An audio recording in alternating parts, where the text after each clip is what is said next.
नमस्कार, मैं उपेंद्र कश्यप और आप देख रहे हैं फोर्थ व्यूज। अंतर्राष्ट्रीय महिला दिवस की अनंत शुभकामनाएं सबको। और आज मेरे साथ फ्रेम में आप देख रहे हैं तमाम दर्शक, दो महिलाएं बैठी हुई हैं, एक महिला और आने वाली हैं। और आज ये तीनों महिलाएं मिलकर सरकार को ऐसी जगह खड़ा कर देंगी जहां सरकारें खड़ा होना नहीं चाहती।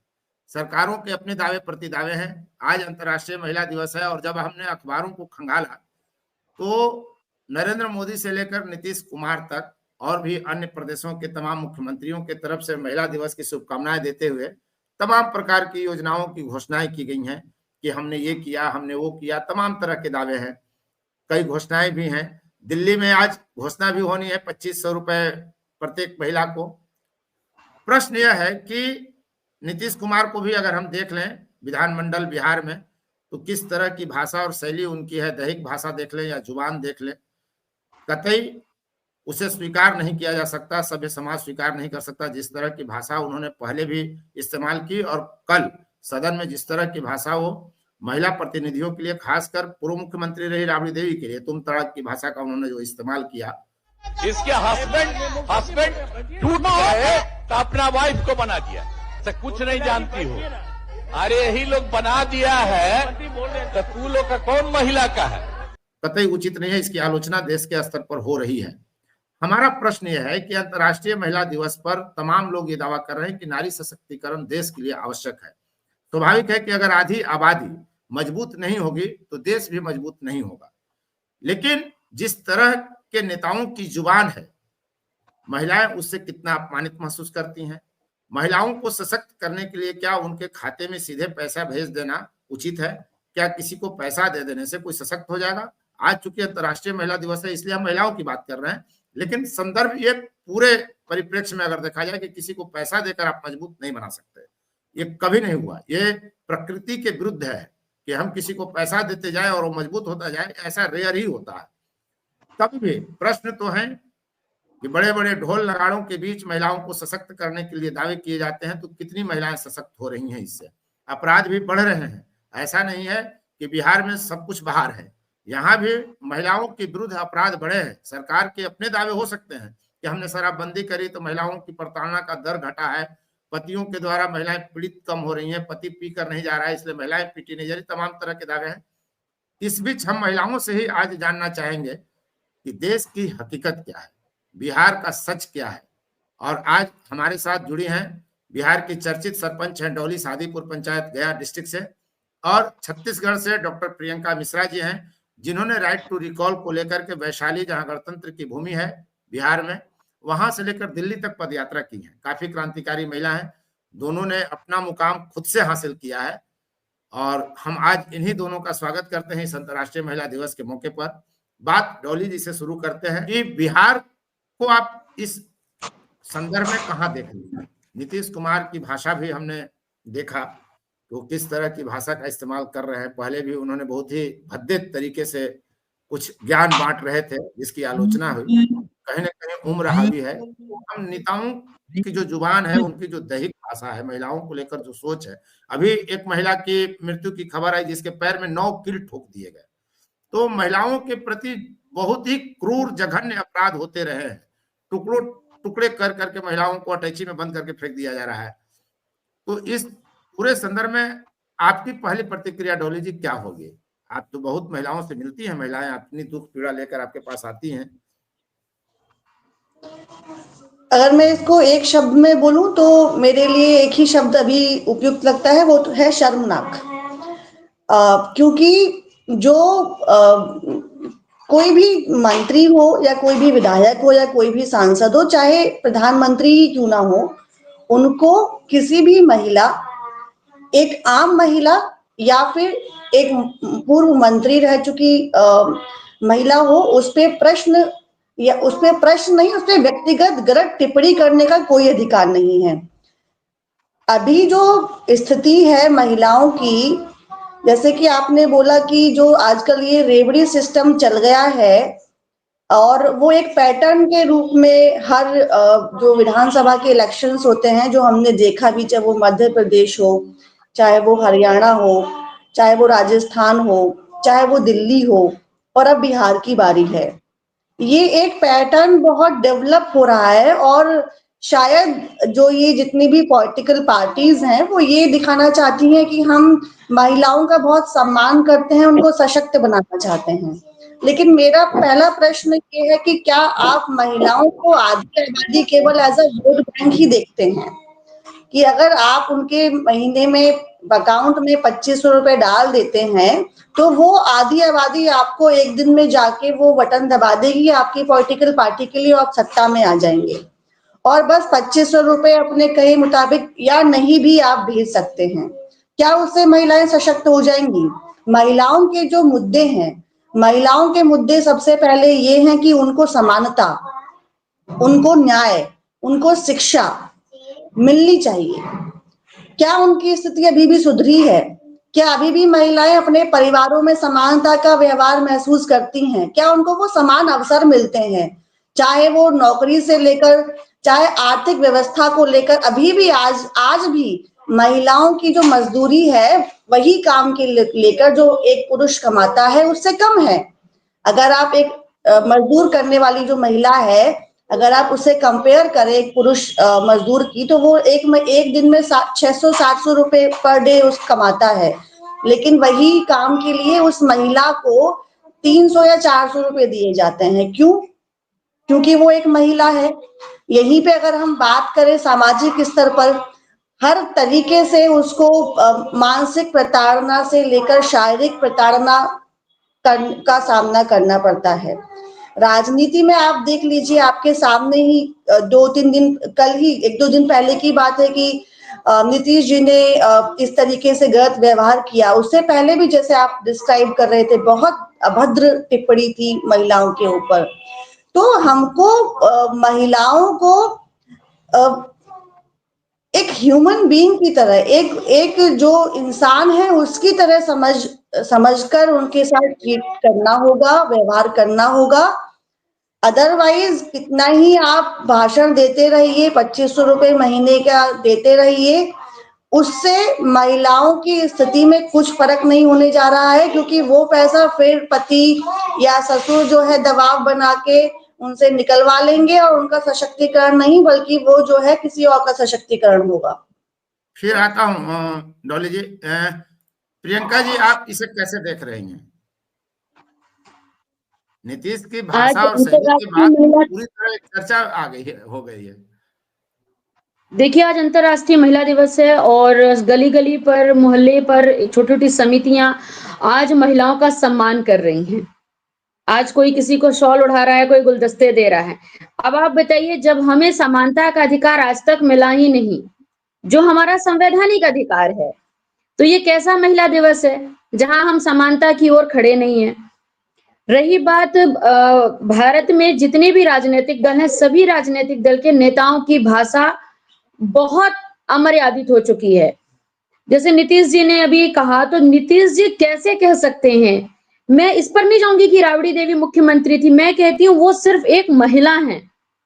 महिला को अगर आप इस तरह से बात से अपमानित कर रहे हैं तो ये एक महिला का अपमान नहीं है, ये भारत की आधी आबादी का अपमान कर रहे हैं नीतीश जी। और नीतीश जी को बिल्कुल सार्वजनिक तौर पर माफी भी मांगना चाहिए महिलाओं से और उनको राजनीति छोड़ देना चाहिए, क्योंकि अब उनके बस का रहा नहीं। कुछ दिन पहले उन्होंने सदन पर सेक्स एजुकेशन की बात की थी, तो उनकी भाषा तो व्यक्तिगत तौर पर बहुत खराब हो गई है, वो कभी भी किसी को बोल देते हैं। और बिहार में जो उन्होंने एक बात कर रखी कि हमने शराब बंदी कर दी है तो महिलाएं उनकी ओर आकर्षित है, लेकिन आज वही महिलाएं उनसे खुद परेशान है। ऐसा नहीं कि बिहार में आपने शराब बंदी कर दी तो बिहार में शराब नहीं मिलती है, बहुत सारी तमाम चीजें हैं और महिलाओं का रेगुलर शोषण हो रहा है और शोषण करवाने में अहम भूमिका सरकारों की है, क्योंकि वो ऐसी नीतियां बनाती हैं जो सिर्फ और सिर्फ कागजों तक सीमित रह जाती है। छत्तीसगढ़ में एक योजना है महतारी वंदन योजना, तो क्या 1500 रुपए ले करके महिलाएं सुरक्षित हो गई? क्या उन्हें समानता का अधिकार मिल गया? क्या वो आर्थिक रूप से मजबूत हो गई? प्रियंका जी, छत्तीसगढ़ हो या महाराष्ट्र हो या मध्य प्रदेश हो, हर जगह यही कहा गया कि महिलाओं को जो डायरेक्ट पैसे दिए गए उसके कारण महिलाओं ने सत्ता या संबंधित राजनीतिक दल को काफी मात्रा में वोट दिया और वो जीत गए। तो यही तो बात है, आप महिलाओं को क्यों 1500 रुपए दे रहे हो। क्या मुख्यमंत्री की महिला को अगर हम सारी भारत की आबादी 1500 रुपए मिलके दे देते हैं, चल जाएगा घर? 15,000 रुपए का सिलेंडर आता और अब 1500 रुपए आप दे रहे हैं। तो ये जो है, ये लुभावने वादे हैं, ये सत्ता में बने रहने की नीतियां हैं। महिलाओं का कहीं कोई सशक्तिकरण नहीं हो रहा है। सशक्तिकरण तो तब होगा जब हमें इक्वल राइट होगा, हम 50% के हकदार होंगे हर जगह। अगर आज गवर्नमेंट वैकेंसी भी निकलती है तो वहां पर भी महिलाओं का रेशियो कम देखने को मिलता है। तो हम आधी आबादी हैं, हम अपना हक मांगते हैं, जो संवैधानिक हक है हमारा कि 50% हमें हो। आज आरक्षण की बात हुई थी तो 33 से 37% हुआ। 50% करने में क्यों डर लग रहा है नेताओं को? खुद को थोड़ा लैंडस्केप मोबाइल कर लीजिए ना प्रतिमा जी, और अनम्यूट और कर लीजिए और मोबाइल को लैंडस्केप। महिलाओं को मूर्ख समझा जा रहा है, ऐसा नहीं है। बहुत सारे लोग हैं, रमेश बिधूड़ी जी से बेहतर गाली कोई दे सकता है क्या सदन के अंदर? गाली वो भी अच्छा देते हैं। अभी दिल्ली की मुख्यमंत्री बनी हैं जो, वो भी गाली बहुत सुंदर सुंदर दे लेती हैं। तो मैं, ये आपने जो नेताओं की गाली की बात की, मैं इस पर आती हूँ कि गाली ये क्यों दे रहे, क्योंकि इनके संस्कार ही वैसे। इन्होंने जीवन भर अपनी माँ को गाली खाते देखा, अपने पिता से, दादी को खाली खाते देखा, भाभी को भाई से गाली खाते देखा, बहन को जीजा से गाली खाते देखा। ये उसी कल्चर के लोग हैं, इनके ब्रेन में वही है, इनकी परवरिश खराब है। नीतीश जी की भी परवरिश खराब है, तभी तो गाली दे रहे हैं, नहीं तो ऐसी बात बोलते। ऐसा कैसे कह सकते हैं कि उनकी परवरिश खराब है? अरे सर, परवरिश का ही नतीजा है। सनातनी लोग हम लोग संस्कारों पे भरोसा करते हैं, उनके संस्कार खराब हैं। आप तो गाली नहीं दे रहे हैं, गुस्सा तो आपको भी आता होगा बहुत सारे मुद्दों पे, और भी बहुत सारे लोग हैं जिनको गुस्सा आता होगा। तो इसका मतलब थोड़ा ना कि हम महिलाओं को गाली दे देंगे। महिला, बड़ी दुर्भाग्य की बात है सर, हमने पूरी दुनिया को बताया, पूरी दुनिया को, कि हम शरीर नहीं, हम चेतना है।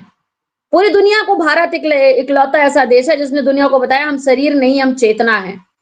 हमारे यहाँ की औरतें देवी हैं। दूसरे देश के लोग हमें देवी समझ रहे हैं, और हमारे देश के लोग आप देख लीजिए कितनी घटिया गाली देते हैं हमें। इनको शर्म आना चाहिए महिलाओं पर ऐसी टिप्पणी करने वाले। इसमें महिलाओं, जो नीतीश जी ने गाली दी ना, वो सिर्फ राबड़ी देवी को नहीं दी, भारत की आधी आबादी को दी, अपनी माँ को भी दिया, अपनी बहन को भी दिया, अपनी बेटी को भी दिया, क्योंकि वो सब महिलाएं हैं। उन्होंने अपनी दादी को भी, उन्होंने सभी महिलाओं को गाली दी है। डॉली जी, नारी सशक्तिकरण के लिए क्या करना चाहिए? बिहार में तो काफी योजनाएं चल रही हैं। सर, सबसे पहले नारी सशक्तिकरण के लिए महिलाओं को एज अ पर्सन समझना होगा, उनको शिक्षा के अच्छे अवसर देने होंगे, और ये शुरुआत अपने परिवार से होगी। परिवार से मतलब जहाँ पे बेटा और बेटी में फर्क ना समझा जाए। अगर बेटे को अगर आप अच्छे संस्थान में पढ़ा रहे हैं, चाहे वो प्राइवेट हो, चाहे कहीं भी संस्था, कोई भी संस्थान हो, वहां पे दोनों को पढ़ाया जाए, उनकी देखरेख सेम तरीके से की जाए। महिलाओं को जो नौकरी के अवसर हैं वो बराबर के मिलने चाहिए। पॉलिटिक्स में उनका रिप्रेजेंटेशन इक्वल होना चाहिए। यहाँ पे हम किसी से भीख नहीं मांगेंगे कि भाई हमको दीजिए दीजिए। जब हम आपको वोट देते हैं और जब आप हमको एज अ आधी आबादी वोट बैंक की तरह यूज करते हैं, तो आप हमको रिप्रेजेंटेशन का मौका क्यों नहीं देते? पॉलिटिकल रिप्रेजेंटेशन क्यों नहीं है? तो ये तो वो वाली बात हो गई कि जब आपको सत्ता में आना है तो 2,500 रुपए और 2,000 रुपए आप अकाउंट में डाल के और सत्ता में आ जाइए, और फिर उसके बाद भूल जाइए। बस उसके बाद फिर मीठी मीठी बातें करिए और जब मन करिए उनको जो है अपमानित कर दीजिए। सबसे इम्पोर्टेंट बात यह है कि महिलाओं को खुद समझना होगा कि हम किसी के द्वारा बेवकूफ नहीं बने। महिलाओं को किसी के ऊपर आश्रित होने की जरूरत नहीं है। हमको नहीं चाहिए किसी का महीने का 2,000, 2,500 या फिर किसी का भी। हमको इस तरह का नहीं है कि भाई हमको अगर जो पति बोलेंगे हमको वही करना है, हमको जो हमारा बेटा बोलेगा हमको वही करना है। हमको खुद की सोच डेवलप करनी है। तो एक तो हो गया सरकारों के ऊपर, एक हो गया खुद को। महिलाओं को खुद को सशक्त करने के लिए आपको दीपा भवा वाला जो बुद्धिज्म में जो कहा जाता है वो खुद बनना पड़ेगा। हम किसी से कम नहीं है। केवल इसीलिए कि हमको कई सालों तक, कई दशकों तक और कई लोगों ने अलग अलग तरीके से हमारा दमन किया। हम शायद मानसिक रूप से अभी अबला अपने आप में महसूस करते हैं, लेकिन उस भाव से हमको बाहर आना पड़ेगा, तभी महिलाओं का सशक्तिकरण होगा। प्रतिमा जी से कोई थोड़ी नहीं प्रतिक्रिया ले करेगा। लेते हैं। डोली जी, प्रतिमा जी थोड़ा देर से जुड़ी, आपका स्वागत करता हूं। प्रतिमा जी, आज तो बिहार में बहार है, नीतीश कुमार की सरकार है प्रतिमा जी, और एक पेज का विज्ञापन नीतीश कुमार ने आज तमाम अखबारों को दिया है, और जिसमें नारी सशक्तिकरण के लिए किए गए कामों को उन्होंने गिनाया है अंतर्राष्ट्रीय महिला दिवस पर, जिसमें उन्होंने कहा कि क्रांतिकारी बदलाव बना है आरक्षण। 2006 में पंचायती राज में 50%, 2007 में नगर निकायों में 50%, 2006 में प्रारंभिक शिक्षक नियुक्ति में 50%, वर्ष 2013 में बिहार में पुलिस में 35%, 16 में अन्य सरकारी सेवाओं में 35%, शैक्षणिक संस्थाओं में नामांकन में 33%, और नीतीश कुमार का दावा यह है कि देश में सबसे अधिक लगभग 35,000 महिला पुलिस बल बिहार में। आपकी क्या प्रतिक्रिया होगी? आप तो सशक्त हो गई होंगी, नारी तो यहाँ की सशक्त है। पहले तो बहुत शुक्रिया कि इस विषय पे आपने ये कार्यक्रम आयोजित किया है। पहले हमारे दो साथियों ने अपनी बात रखी है, मैं सहमत हूँ। और देखिए, योजना जो है वो राजनीतिक है ना। आप राजनीतिक लाभ लेने के लिए योजनाएं चलाते हैं, लेकिन आप मानसिक तौर पे कैसे हैं वो आपके टिप्पणियों से पता चलता है। सबसे ज्यादा हास्यप्रद तो ये लगता है कि जिस संस्कृति में आप नदियों को माँ कहते हैं और उनको ही मार देते हैं, तो जब वहां से आपकी चेतना आ रही है कि आप जिसको माँ कहेंगे उनके साथ छेड़छाड़ करेंगे, उनको मार देंगे, तो आप औरतों के लिए एक अच्छी मानसिकता कहाँ से लेके आएंगे? तो औरतों के साथ जो अभी टिप्पणी हुई है कोई नई बात तो नहीं है, दो साथियों ने कहा है, और ये बहुत कह सकते हैं कि केवल एक नहीं, अनेकों नेता ऐसे हैं जो ये तो ऑन पर्दे पे है, ऑफ पर्दे पे और क्या क्या बातें करते हैं या किस तरीके की अभद्रता करते हैं, वो हम औरतें भी जानते हैं और पुरुष भी जानते हैं।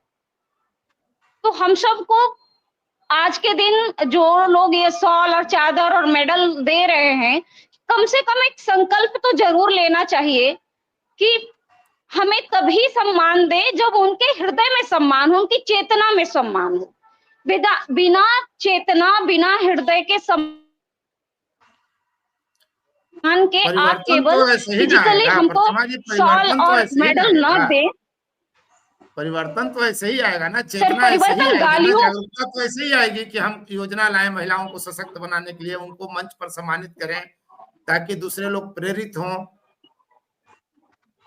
सर ये फिर तो चेतन, देखिए ये आएगा तभी जब आप सच्चे मन से करेंगे, ये दिखावटी मत कीजिए। मतलब बिहार से दिल्ली तक जो हो रहा है वो सच्चे मन से नहीं हो रहा है, बिहार से लेकर दिल्ली तक सच्चे मन से नहीं होता है।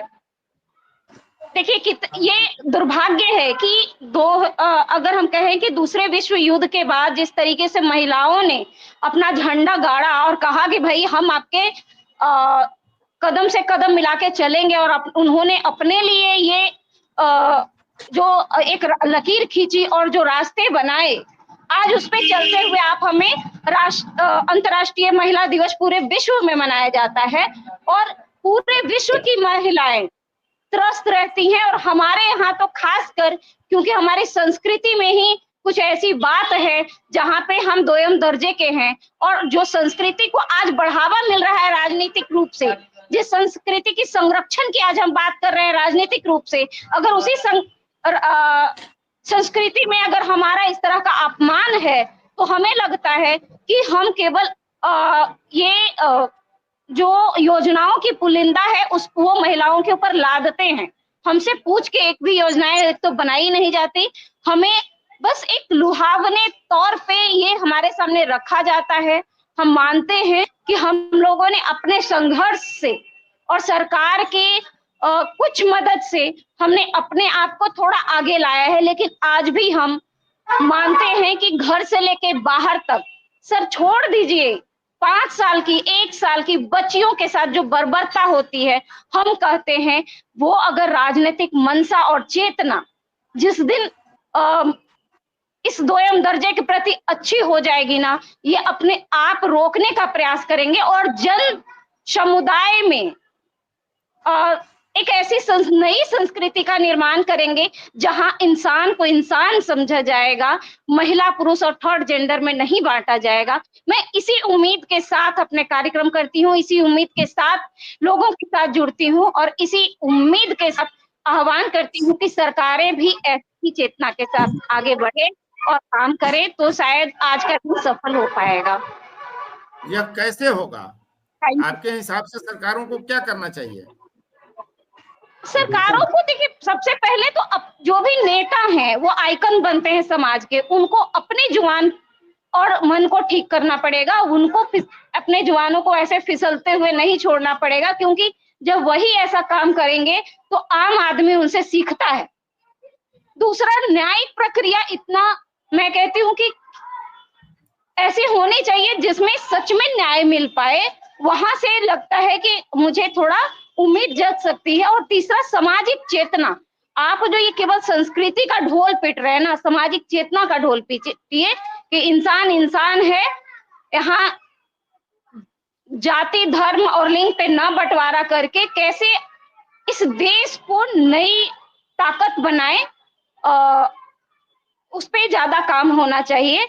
और उसके लिए योजनाएं, आप शिक्षा में देखेंगे तो लगातार शिक्षा के बजट में कटौती होती रहती है, स्वास्थ्य के बजट में कटौती होती रहती है। महिलाओं को एक रिप्रोडक्टिव का साधन मान के केवल उसी मद में खर्च किए जाते हैं उनके स्वास्थ्य के लिए, बाकी उनके शारीरिक मानसिक स्वास्थ्य के लिए और कोई बजट नहीं बनता।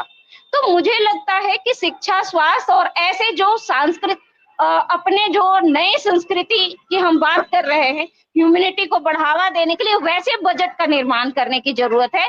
महिलाओं को ज्यादा से ज्यादा उच्च शिक्षा में जाने की जरूरत है। प्रतिमा जी, 2003 में महिला साक्षरता दर बिहार में 34% थी, जो 2023 में मात्र 20 वर्ष में 74% हो गई। तो विकास तो ऐसे ही होगा, सतत प्रक्रिया है। सर ये प्रक्रिया है, लेकिन मैं कह रही हूँ कि काफी धीमी प्रक्रिया है।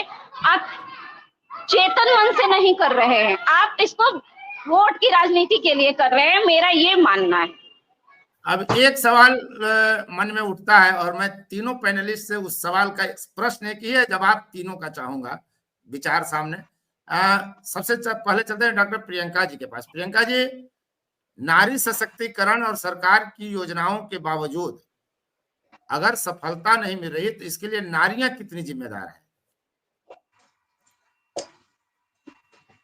नारियां, मुझे लगता है कि वो जिम्मेदार नहीं है, बिल्कुल भी जिम्मेदार नहीं है। उनके पीछे उनकी एक परिस्थिति है सर। कभी एक लंबा डिबेट रखिए, बेटी जब पैदा होती है ना, उसी दिन से उसके ब्रेन में डाला जाता है कि तू क्या है। बोल तो सकती नहीं है, तो बाप अपनी माँ के डाला जाता है और माँ उसको जिंदगी भर सिखाती है, ज्यादा हंसना मत, ज्यादा बोलना मत, ऐसे कपड़े मत पहनना, ये मत करना, वो मत करना। तो ये जो मानसिक गुलामी बच्चे को डीएनए के साथ मिल रही है ना लड़कियों को, अब तो बहुत कुछ सुधार हुआ है इस देश में कि लड़कियां खुल के बोलने लग गई हैं। किसी माँ ने सिखाया है कि बेटा थोड़ा पढ़ लिख जा, कल अपने हक के लिए लड़ने के लिए काम आ जाएगा? आप बताइए, आप पत्रकार है, एक भी माँ ने ऐसा बोला हो? लेकिन प्रियंका जी, जो माहौल है, जो समाज है, अभी प्रतिमा जी ने कहा भी कि 2 साल 3 साल 5 साल की बच्चियों के साथ दुष्कर्म की घटनाएं पूरे देश में हो रही हैं। ऐसे में एक बाप, एक माँ अगर कोई बेटी का है, वो चिंतित क्यों नहीं होगा? नहीं, घटना के बाद तो कुछ होगा नहीं। इसे मैं यही तो कह रही हूँ। आप ये देखिए कि ये इस तरह की घटनाएं जिन लोगों के साथ घट रही हैं, उसके पीछे एक सबसे बड़ा कारण क्या है? हमने बेटी को सशक्त नहीं बनाया। आप देखिए, जो मेट्रोज में लड़कियां रहती हैं, बड़े शहरों में चली गई, या आप ही की पटना की लड़कियां, उनके साथ नहीं होता, वो दबंग है। वो जो छोटी बच्चियां हैं, उनको ध्यान नहीं है, कपड़े कम पहनने लग रही हैं, ये भी तो हो रहा है ना। सशक्तिकरण का ही तो ये पहचान है। आज जितना रील्स आप देख रही हैं, तो नंगापन कौन ला रहा है? उसके लिए सिर्फ पुरुष को जिम्मेदार ठहरा देना क्या उचित है? नहीं। देखिए, यहाँ पर माता पिता की जवाबदेही है कि आप अपनी बच्ची को उसके जिस समाज में हम रह रहे हैं उस समाज के अनुरूप कपड़े पहने। इस बात से हम भी थोड़ा सहमत हैं। आज ही एक पोस्ट हमने देखा मोनालिसा को लेकर, जो चर्चित हुई कुंभ में, उसकी पुरानी तस्वीर माला बेचते हुए और नई तस्वीर दिखाई गई कि पैसा आ गया तो आप ये बताइए, सोशल मीडिया से ही आप सारा देख रहे हैं, जो भी देख रहे हैं, तो चाहे वो इंस्टाग्राम हो, चाहे वो फेसबुक हो, चाहे यूट्यूब हो, कंटेंट कंट्रोल पे का काम तो सरकार कर सकती है ना। सरकार का भी काम है कंटेंट को कंट्रोल करना। जवाब आप कैसे देंगे जी? डॉली जी से पूछ रहा हूं कि वो इस प्रश्न का जवाब कैसे देंगे कि नारियां कितनी जिम्मेदार हैं। मैं प्रियंका जी की बात से काफी हद तक सहमत हूँ कि उनकी परिस्थितियां शुरू से ही इस तरीके की होती हैं कि सोचने की जो क्षमता है वो बहुत हद तक विकसित नहीं हो पाती है। लेकिन मेरा अपना मानना ये है कि जब आप एक शिक्षा पाने के बाद में और जब आप एक ऐसे स्तर पे आती हैं कि आप कुछ बोल सकती हैं, तो वहां पे हमारी एज अ वीमेन ये जिम्मेदारी होनी चाहिए कि हम और महिलाओं के लिए खड़े हों, हम और महिलाओं को सशक्त बनाने के लिए काम करें। अगर मैं जैसे अपने ही बारे में बात करूं, तो मैं अगर सरपंच के रूप में काम कर रही हूं, तो ये मेरी जिम्मेदारी है कि जो मेरी पंचायत की जो महिलाएं हैं जिनके साथ अत्याचार हो रहा है, जो दबी कुचली महिलाएं हैं या जो बहुत परिस्थितियों से के सामने कुछ नहीं कर पा रही हैं, उनके लिए मैं खड़ी हूं। तो ये महिला के लिए कर्तव्य है। जो हमारे समाज में कहा जाता है कि महिला की दुश्मन होती है, हमको ये इक्वेशन चेंज करनी पड़ेगी और हमको किसी और के लिए, मतलब हमको पुरुषों को नहीं देखना है कि वो आके सशक्त करेंगे। अगर हम 5 महिलाएं एक गांव में खड़ी हो जाएं, तो वो 5 महिलाएं कम से कम अपने गांव की, अपने वार्ड की 25 महिलाओं को सपोर्ट करें। मैं इस बात में पूरा विश्वास रखती हूँ। प्रियंका जी आपको जवाब देना चाह रही थी। प्रियंका जी कुछ कहना चाह रही हैं आप? हाँ, अनम्यूट कर लीजिए प्रियंका जी, अनम्यूट कर लीजिए प्रियंका जी। हाँ, मैंने कहा मैं सहमत हूं इस बात से, लेकिन आप एक चीज देखिए, जो आपने भी कपड़ों पर बात की, जब दंगे होते हैं तो साइटें बंद हो जाती हैं, हम किसी सरकार के खिलाफ लिख देते हैं तो हमारा फेसबुक या जो भी है वो लॉक हो जाता है। तो ये जो नंगापन है ये क्यों नहीं लॉक हो सकता? पहले कहते थे कि शास्त्र पढ़ो तो मन शांत होता है, चेतना का विकास होता। अब आप यंग बच्चे, औरतें, बूढ़े, जवान सब पढ़ाएंगे तो सांप्रदायिकता कर फैलाने का आरोप लगेगा। और अब देखिए, अब रील को देखने से मन को शांति मिल रही है। अब हम उस कल्चर पे आ गए हैं। 80 साल का बूढ़ा भी कार चलाते चलाते वो यूट्यूब देख रहा है, नंगई वो खुद भी देख रहा है। तो प्रतिमा जी इस सवाल का जवाब आप कैसे देंगे कि नारी सशक्तिकरण और सरकार के प्रयासों के बावजूद नारियां कितनी जिम्मेदार हैं? खुद को अनम्यूट कर लीजिए।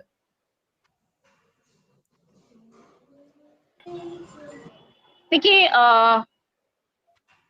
मैं भी डॉली से सहमत हूँ कि और डॉली या हमारे जो साथी हैं प्रियंका जी, उनसे भी सहमत हूँ। लेकिन मैं बस इतना ही जोड़ना चाहती हूँ कि औरतें तो अपने जहाँ पे हैं उनके लिए वो प्रयास करने के लिए भले ही जिम्मेदार हो सकते हैं कि वो भी सहयोग करें। जिम्मेदारी की बात नहीं है, सहयोग करने की बात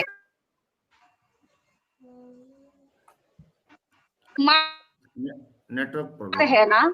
ये नंगापन ऐसे नहीं है, मार्केट जो है, मार्केट ने इसको ऐसा बना दिया है। सोशल मीडिया ऐसे ही नहीं इस पे ही करता है, मार्केट के जैसा मार्केट रहता है वैसा ट्रेंड करता है, वैसे लोग करने लगते हैं। तो ये ऐसा ही है। मुझे लगता है साइकोलॉजी में एक बहुत अच्छी बात कही गई है कि जब सामूहिक पागलपन का जो निशानी है ना, वही कई बार समाज में सामूहिकता के तौर पे आता है, जो अब सोशल मीडिया कंटेंट में बहुत ज्यादा मुझे वो लागू होता दिखाई दे रहा है। तो ये तो मैं बिल्कुल नहीं मानती हूँ कि महिलाएं इसके लिए जिम्मेदार हैं। सभी, पूरा समाज जिम्मेदार है और हम सब भी इसके लिए जरूर जिम्मेदार हैं कि जहां भी गलत देखते हैं उसकी आवाज उठाते रहें। रही बात कि जो ये भद्रता है या रेप होने की बात है या जो भी है, उसके लिए महिलाएं कतई जिम्मेदार नहीं है, क्योंकि ये मैंने कहा कि ये पूरी तरीके से सामाजिक तौर पे काम करने के बाद ही होगा खत्म, क्योंकि ये सांस्कृतिक रूप से हमारे पास आया है और ये सांस्कृतिक रूप से ही आप इस पे ही काम करेंगे तो ये दूर हो सकता है। तो महिलाएं बहुत बहुत देखिए- धन्यवाद सबको। अनम्यूट हो गया है प्रतिमा जी आपका। बहुत बहुत धन्यवाद। आज अंतर्राष्ट्रीय महिला दिवस पर सबने आपने खुलकर अपनी बातें रखी। नारी सशक्तिकरण के लिए, समाज में नारी की ताकत को पहचानने के लिए, नारी के प्रति सम्मान का भाव जगाने के लिए बहुत कुछ किए जाने की जरूरत है। सरकारों के स्तर पर, समाज के स्तर पर और नारियों के स्तर पर भी, सबकी तरफ से बहुत कुछ किए जाने की जरूरत है। अंतर्राष्ट्रीय दिवस पर, अंतर्राष्ट्रीय महिला दिवस पर सबको बहुत बहुत शुभकामनाएं।